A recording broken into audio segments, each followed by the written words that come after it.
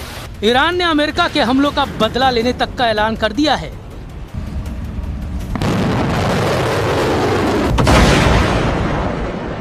वही तेवर, वही तेजी, वही स्टाइल, धमाके दर धमाके, मिसाइलों के, रॉकेट के, फास्ट बोट का एक्शन, रेवोल्यूशनरी फाइटर्स का दबदबा। ईरान ने अमेरिकी गुरूर को फिर से तोड़ दिया। अब की बार ये बताकर मारा है कि ईरान की हद में जो आया उसका सफाया तय है। ईरानी मीडिया रिपोर्टों के मुताबिक रेवोल्यूशनरी लड़ाकों ने पनामा के झंडा लगे एक जहाज को क्रूज मिसाइल से धुआं कर दिया है। असल में यह कार्गो जहाज अमेरिकी कंपनी MSC सरिस्का V का है, जिसे ओमान के तट पर करीब ईरानी युद्धपोत पर हमले के बदले में ईरान ने मिसाइल से दहलाया है। इससे पहले 1 जून को अरब सागर से गुजर रहे एक कार्गो शिप पर मिसाइल से हमला हुआ, जिससे इराक के तट पर एक बड़ा विस्फोट हुआ। ये मिसाइल हमला इराक तट पर कसर से लगभग 40 समुद्री मील साउथ ईस्ट में हुआ था। समुद्री सुरक्षा एजेंसी ने बताया कि टक्कर के बाद एक जोरदार विस्फोट हुआ। यूके MTO ने मिसाइल हमले से प्रभावित जहाज की जानकारी साझा नहीं की है। इधर ईरान ने अमेरिका के साथ सभी तरह के संपर्क रोकने की बात कह दी है। ईरान की सरकारी मीडिया तस्नीम ने बताया कि axis of resistance Hormuz strait के बाद अब लाल सागर के एंट्री गेट पर मौजूद बाब अल मंडेब स्ट्रेट को भी बंद कर सकते हैं। हॉर्मुज स्ट्रेट के बंद होने से दुनिया के कई देश गंभीर तेल और गैस संकट में फंस गए हैं। लेकिन अब अगर बाब अल मंडेब को वास्तव में बंद किया जाता है तो इसके विनाशकारी परिणाम हो सकते हैं।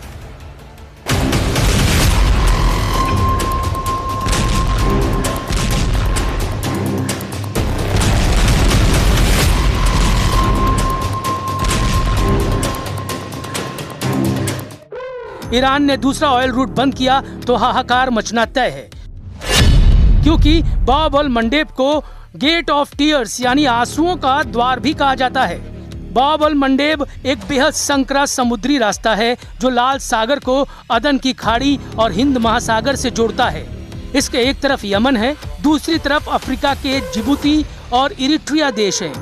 अपनी सबसे सकरी जगह पर यह सिर्फ 26 से 29 किलोमीटर चौड़ा है। फोर्ब्स के मुताबिक दुनिया के कुल समुद्री व्यापार का लगभग 12 से 14% हिस्सा इसी छोटे से रास्ते से होकर गुजरता है। एशिया से यूरोप जाने वाले लगभग सभी कमर्शियल कंटेनर जहाज यहीं से निकलते हैं। खाड़ी देशों से यूरोप और अमेरिका जाने वाले तेल और लिक्विफाइड नेचुरल गैस के टैंकर इसी रास्ते का इस्तेमाल करते हैं। यहाँ से रोजाना लगभग 40 से 50 लाख बैरल कच्चा तेल गुजरता है। इसलिए अगर ईरान वाकई इसे बंद करता है तो ऐसा कर वो पूरी दुनिया को रुला सकता है। हॉर्मुज और बाब अल मंडेब दोनों के बंद होने का मतलब होगा कि दुनिया की कुल तेल और गैस सप्लाई का 25% हिस्सा पूरी तरह से लॉक हो जाएगा। हॉर्मुज स्ट्रेट में ईरान की मंजूरी के बिना घुसना मना है। अब दूसरे तेल गलियारे में बैरियर लगाकर रेवोल्यूशनरी लड़ाके ट्रम्प से बराबरी की डील की मांग कर रहे हैं। ईरान की बारूदी फास्ट बोट पहरेदारी कर रही है। जिस भी जहाज पर शक होता है उसे रेवोल्यूशनरी लड़ाके रॉकेट धमाकों से ब्रेक लगा दे रहे हैं। लेकिन अमेरिका कितनी देर शांत रहेगा? ट्रम्प कब तक युद्ध समझौते का इंतजार करेंगे? क्योंकि लेबनान में ट्रम्प की कही बात सच साबित नहीं हो रही है। बेरूत को इजराइल ढहाने के मिशन को ऑन कर चुका है। ईरान कह रहा है लेबनान में जब तक हमला होगा कोई समझौता नहीं हो सकता।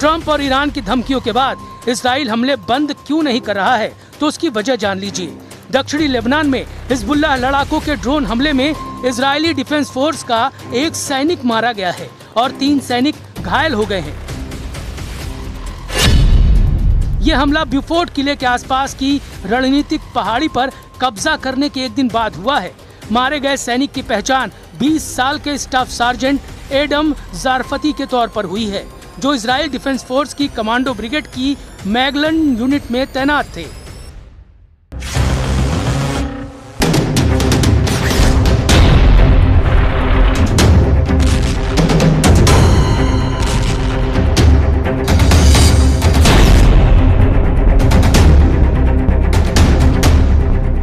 दो दिनों के युद्ध में दूसरे इजरायली सैनिक की मौत से युद्ध भड़क गया है। हिजबुल्लाह लड़ाके अब रात में फर्स्ट पर्सन व्यू ड्रोन की बौछार से इजराइल को दहला रहे हैं। इसलिए आईडीएफ ने हिजबुल्लाह आतंकियों को नबाती से खदेड़ना शुरू कर दिया है। इजराइल ने धमकी दी है कि नबाती में रहने वाले लेबनानी नागरिक इलाके को जल्द खाली कर दे। नागरिकों को जहरानी नदी के उत्तर भाग जाने की चेतावनी दी गई है। इजराइल ने दक्षिणी लेबनान में एक बड़ा बफर जोन बना लिया है। ये बफर जोन लेबनान के कुल क्षेत्रफल का लगभग 10% हिस्सा है, जिसकी सीमा इजराइल से लिटानी नदी और भूमध्य सागरी तट से लेकर सीरियाई सीमा माउंट हार्मोन तक है।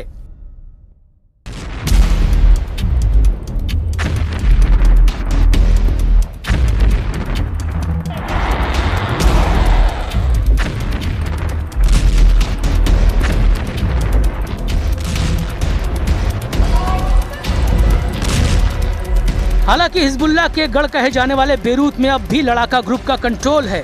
हिजबुल्लाह चीफ नईम कासिम ताज पोशी के बाद सबसे ज्यादा दिन तक इजराइल को चैलेंज दे रहे हैं। इजराइल के लिए सबसे बड़ी मुश्किल ट्रम्प की बढ़ती नाराजगी है। अगर ट्रम्प ने इजराइल का साथ छोड़ा तो युद्ध में नेतन्याहू अकेले पड़ जाएंगे। बिना अमेरिका के इजराइल कितने दिन युद्ध में टिक पाएगा समझना मुश्किल नहीं, क्योंकि अब तो इजराइल के अंदर ही नेतन्याहू का भारी विरोध शुरू हो गया है।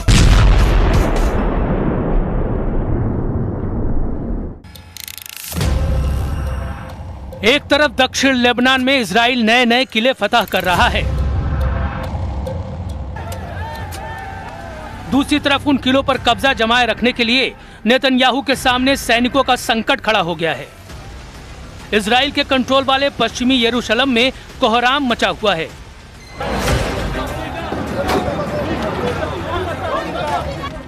पश्चिमी यरूशलेम में पुलिस बैटन से पीट रही है। ये हंगामा करने वाले हैं हारेदी प्रदर्शनकारी। इन्होंने सेना में भर्ती के खिलाफ मोर्चा खोला हुआ है। हारेदी यहूदियों की रैली नेतन्याहू को बार बार चैलेंज कर रही है।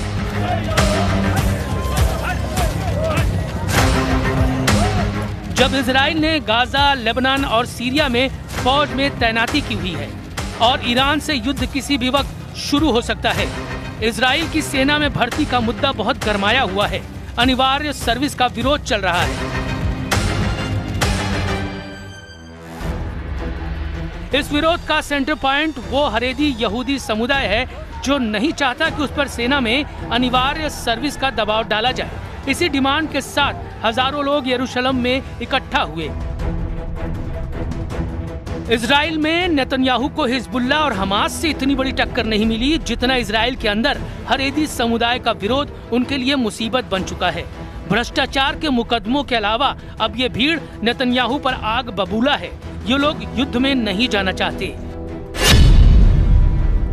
हारेदी यहूदियों की दलील है कि पवित्र किताब तोरा का अध्ययन इजराइल की हिफाजत करता है। ऐसा करना उनकी ही जिम्मेदारी है, इसलिए उन्हें फौज में भर्ती से छूट मिलनी चाहिए। हारेदी यहूदियों का मानना है कि सेना का माहौल उनके धार्मिक नियमों से अलग है, जहां पुरुष और महिलाएं साथ रहते हैं।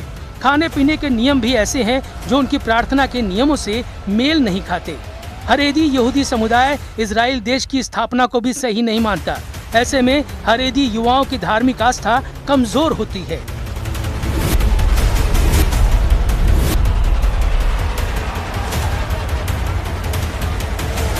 अभी तक हारेदी यहूदी समुदाय को सेना में भर्ती से छूट रही है, लेकिन सुप्रीम कोर्ट के आदेश के बाद इसे खत्म किया गया है। नेतन्याहू के गठबंधन वाले साथी भी यही चाहते हैं। ऐसे में नेतन्याहू सरकार से हारेदी समुदाय की टक्कर तेज होती जा रही है, लेकिन नेतन्याहू की दिलेरी से दुश्मन वाकिफ है। फाइटर लीडर कभी भी मुश्किलों से घबराते नहीं। दुश्मनों की भीड़ कितनी ही बड़ी क्यों न हो, इजराइल टकराने से बचता नहीं। इजराइल जमकर लड़ रहा है। फैसला ट्रंप को करना है कि वो साथ देंगे या नहीं, क्योंकि ये युद्ध इजराइल से ज्यादा उनकी साख का सवाल है।